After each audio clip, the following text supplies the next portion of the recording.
The night had fallen over Sacramento like a veil of shadows and silent promises. The air was thick, laden with the distant scent of rain on the asphalt and the persistent hum of a city that never slept. On the 10th floor of the Internal Affairs building, a single light remained on. Eric Porter leaned back in his chair, his eyes fixed on the reports scattered across the desk. He had seen those stories before, too many for his own taste. Allegations of abuse, corruption, veiled threats, cases that should have been the exception, but were becoming the rule. He ran his fingers over his tired eyes, feeling the weight of yet another day spent trying to cleanse the filth within the very institution he had sworn to protect. The clock read 10:47 p.m. Too late to be there. Too early to stop fighting. He took a deep breath and closed the folder. Justice wasn't always swift, but he knew that every action, every small victory, mattered. He threw his suit jacket over his shoulders, grabbed the car keys, and exited the building. As he descended in the elevator, he watched his reflection in the polished steel door. A firm face, features carved by time and the weight of decisions. The cold night air wrapped around him as soon as he stepped onto the street, as if trying to cool the restlessness that burned within him. He walked to his car, the black paint reflecting the orange streetlight. He got in, started the engine, and let the city swallow him whole. The radio played softly, a news station. The anchor's words intertwined with the hum of the engine and the monotonous rhythm of the windshield wipers, sweeping away the remnants of drizzle. New reports of abuse of power within the police forces raised questions about the need for reform in the system. Eric tightened his grip on the steering wheel. Same old story. The system had good men, but it was also a machine that protected its own secrets. He knew that better than anyone. He turned left onto a quieter avenue. The streets were empty too, silent. For a moment, he allowed himself to relax, the tension easing from his shoulders. But that's when he saw it. In the rearview mirror, a flash of lights cut through the darkness like sharp blades. Red, blue, red, blue. A patrol car. Eric frowned. He was sure he hadn't committed any violation. Still, he signaled and pulled the car to the shoulder. His heart beat a little faster, not from fear, but from a sharpened instinct honed over the years. Something wasn't right. The seconds stretched as the door of the patrol car opened.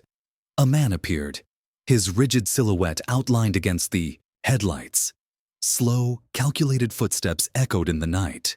Then, Eric saw the badge gleaming on the officer's chest, and he knew this wasn't a routine stop. The red and blue lights flashed intermittently in the rearview mirror, casting nervous reflections across the dashboard. Eric took a deep breath, keeping himself calm.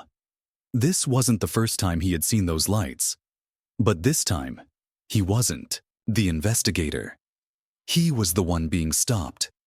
With a controlled movement, he signaled and smoothly pulled over to the shoulder. The engine purred softly before falling silent. Outside, the world seemed to have grown colder. In the side mirror, he saw the silhouette of the officer approaching. Firm steps, slow, heavy with intent. The badge gleamed on his chest, and his belt was weighed down with the instruments of authority. Flashlight, radio, gun. But it wasn't just the gear that carried power. It was the posture, the gaze, the way he moved. Eric kept his hands visible on the steering wheel. He knew the protocol well. Still, something inside him whispered that this stop wasn't routine. The officer stopped beside the driver's window. He didn't ask for documents right away. Instead, he leaned in slightly, his eyes shadowed beneath the brim of his cap. "Good evening, sir. License and registration, please." The voice was firm, devoid of courtesy. A command, not a request. Eric turned his head slowly, his eyes studying the officer's face under the cruiser's lights. Young, maybe early 30s. Tense jaw, clenched teeth. A cold, practiced expression. The name on his uniform, Bradley Larson. "May I ask the reason for the stop, officer?" Eric's voice was controlled, without a hint of defiance. Larson tilted, his head slightly, as if considering his answer. Then, a faint smirk formed on his lips. "Speeding," he said casually. Eric almost laughed. He knew he hadn't been over the limit, but he didn't argue. Instead, he moved his hand slowly to retrieve his wallet from the glove compartment. Slow, deliberate movements. He didn't want to give any excuse for the situation to escalate. He handed over the documents, and Larson took them without hurry, scanning every detail before speaking again. "Where are you coming from?" Eric frowned slightly. That question wasn't part of protocol. "Work. Where do you work?" Now, Eric was sure. This wasn't just a routine stop. The silence between the two men was dense, charged with something invisible but palpable.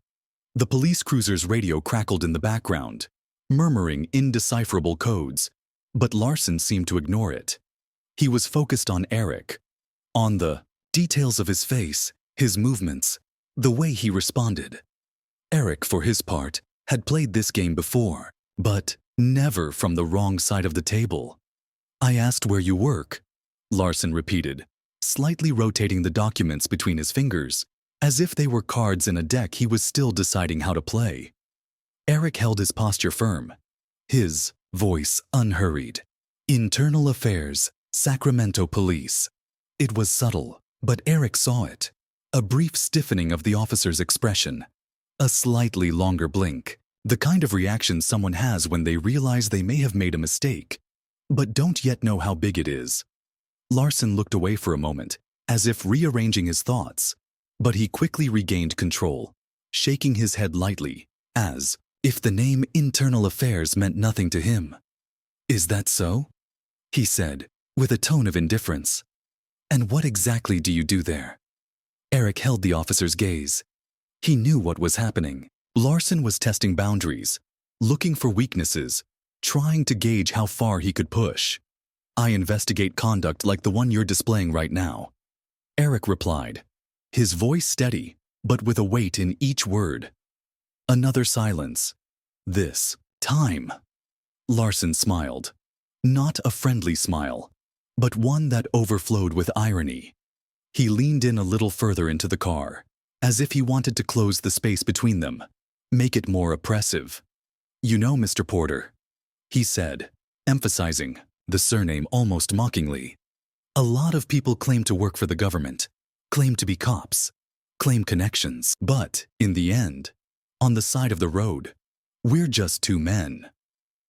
Eric sensed the shift in the dynamic. Larson was raising the stakes. He still believed he had control of the situation. The night was completely silent now. The distant sound of the city seemed muffled, as if everything had stopped to watch the clash. Larson took a step back, his eyes still locked on Eric. "I need you to get out of the car," he said finally. It wasn't a request. It was an order. Larson's command didn't surprise Eric. He knew this moment would come. It was always the same. When the abuse of power began to lose its strength in words, it manifested physically. Eric didn't move right away. He remained seated, hands still visible on the wheel, eyes locked with Larson's.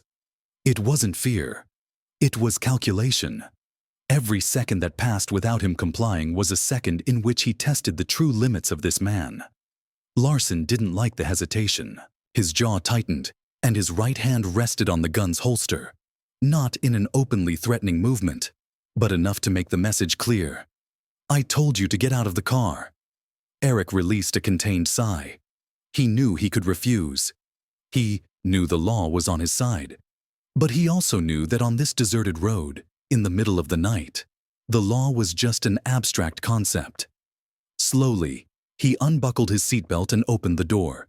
When his feet hit the wet asphalt, the cold wind wrapped around his body, as if the night itself were watching what was happening here. Larson took a step back, creating enough space to maintain control. His gaze moved over Eric, scanning every detail. The suit, the polished shoes, the watch on his wrist. That's when he smirked, a smile full of disdain. "A car like that, clothes like that," he muttered, twirling the flashlight in his hands. "Tell me, Porter, What kind of person drives around here at this hour of the night? Eric felt the venom in the words. He knew that tone. He had heard it before, in the stories of victims who had been subjected to stops like this and had no one to defend them. But he wasn't just anyone. And Larson was about to find that out. The kind of person who follows the law, officer, and the kind of person who investigates those who don't.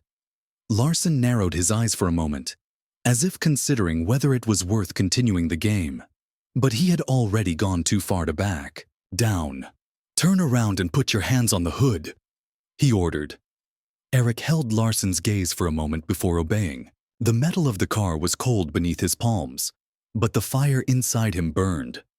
Larson stepped closer, the flashlight now pointed directly at Eric. "Is there anything I should know before I start? Any weapons? Anything illegal in the car?" Eric clenched his teeth. This was no longer just a stop. This was a display of power, and it was time to end it. The cold metal of the hood pressed into Eric's palms, but he didn't feel the chill only there. It was in his neck, in the air around him, in the way Larson moved behind him. Slow, methodical, savoring every moment of the false superiority he believed he had. Eric had seen this type of officer before. Men who wore the uniform as a shield for their own fears and frustrations. Men who confused respect with submission, authority with tyranny. Larson placed one heavy hand on Eric's shoulder, keeping him in place. "So, Porter." The officer's voice was now a little lower, almost confidential, as if he wanted to emphasize each word. "Do you really think you can just drive through here without raising suspicion? A man like you, in that car, at this hour." The words hung in the air like toxic smoke. Eric closed his eyes for a brief second. He felt the anger trying to seep under his skin, like an electric current about to escape. But he contained it. He breathed deeply. He kept control because, in that exact moment, Larson was digging his own grave and didn't even realize it. "What exactly makes you consider me suspicious, officer?" he asked, not turning around. Larson chuckled softly. "Oh, come on. You know how these things work." Eric opened his eyes slowly, fixing his gaze on the dark asphalt in front of him. The city seemed distant, almost non-existent. Here, on this dimly lit road, it all boiled down to him and Larson. And Larson had no idea who he was provoking. "Are you finished?" Eric asked, his voice now cutting like a blade. Larson didn't answer immediately. His hand was still on Eric's shoulder, but somehow, his grip on the situation was starting to slip. Then, Eric slowly turned on his heels and faced him. Larson took half a step back. It was then that Eric let his next words fall like a hammer. "I'm the head of Internal Affairs, Sacramento Police." The change in Larson's expression was instantaneous. His rigid posture wavered. His eyes widened for a moment before he tried to mask it. But it was too late. The game was over. This was the moment the hunter realized he had always been the prey. Eric crossed his arms, watching Larson like a teacher, waiting for a student to realize his own mistake. "So, tell me, officer," he continued, tilting his head slightly. "Exactly what did you expect to find with me?" Larson opened his mouth, but no response came. The silence that followed was deafening. Eric didn't need to say another word. The truth had already been spoken. And now, the real judgment would begin. The air around them felt thicker, as if the night itself was holding its breath. Larson blinked a few times, his jaw clenched, his face a mix of disbelief and contained fear. He tried to mask the reaction, but Eric saw it. He always saw it. Years in internal affairs had taught him to read every detail of body language, every micro-expression that betrayed a man on the verge of collapsing. Larson started, but his voice faltered. He cleared his throat, clenching his fists at his sides. "I was just doing my job." Eric raised an eyebrow, as if analyzing a weak argument in court. "Your job?"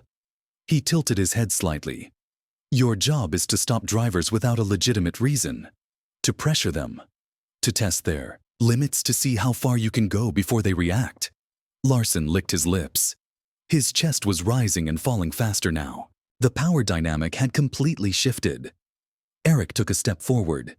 It wasn't a threat, but an assertion of control. Now it was Larson who was shrinking under the invisible pressure. "Tell me, officer." Eric continued, his tone calm, but lethal. "Do you have any idea what happens to officers who use their badge as a free pass for abuse?" Larson opened his mouth to speak, but nothing came out. For the first time that night, he seemed genuinely speechless. "You're lucky," Eric said, crossing his arms. "Lucky you stopped the wrong man. Because if it had been someone who didn't know their rights, someone afraid to stand up to an abusive authority, maybe this story would have ended a lot worse." Larson lowered his gaze for a brief moment. His face, once cold and confident, now showed obvious cracks. He still didn't know exactly what would happen to him, but he knew he wouldn't go unpunished. Eric took his badge back from the officer's hands. The touch was firm, decisive. "I expected more from the Sacramento police," he added, looking directly into Larson's eyes. "But maybe I'm wrong about the kind of men who wear this uniform." The words weighed like lead. Larson clenched his jaw but didn't respond. There was no more space for pride, only for the fall. The silence lasted, a few seconds before Eric turned around and got into his car. He started the engine, hearing it roar in the quiet night. Before driving off, he took one last glance in the rearview mirror. Larson was still there, standing, alone in the darkness.